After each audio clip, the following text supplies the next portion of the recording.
Out of the national spotlight after losing his congressional seat, now Mark Sanford wants to be president. The Low Country leader announced his candidacy this weekend. News 3's Andrew Davis joins us from the Low Country newsroom with reaction from at least one person who worked with Sanford.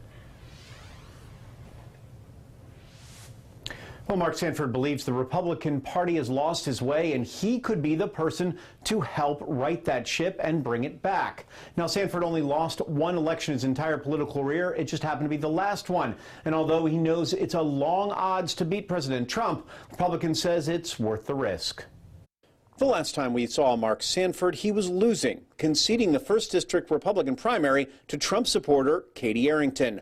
But less than a year later, the former congressman and Palmetto State governor is back in search of a bigger office, president. I think we're walking toward the most certain financial storm in the history of our country. We're not having a conversation on debt, deficit, and government spending, which used to be a cornerstone to what the Republican Party was about.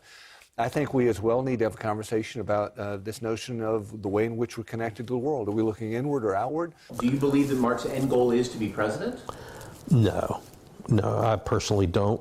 Current Beaufort County Councilman and Republican congressional candidate Michael Covert says Sanford's heart and mind are in the right place. The discussion about the economy needs to take place, but the timing of his decision may be wrong. But when you get down, to the brass tacks, and you look at our GDP, you look at our employment rates, you look at our unemployment complete drop, and that can only grow. The infighting, that's only going to tear it down, and I'm not going to stand for that. Covert was the only Republican I reached out to who was willing to speak on the topic. Senator Lindsey Graham has been a close friend of Sanford's, even a godfather to one of his boys, but he's also a staunch Trump supporter lately.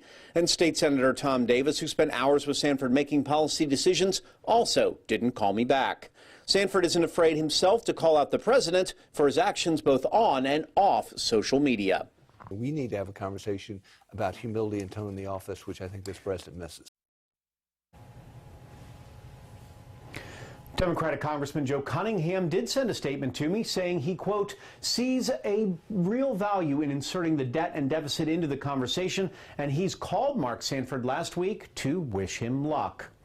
Now, Sanford himself has a long way ahead, and President Trump has already called the 3 Republicans running against him the 3 stooges in this case. Sanford responded by saying he wants to start a real conversation inside the party and believes the country is suffering from, quote, Trump fatigue. Andrew Davis, WSAV News 3. Now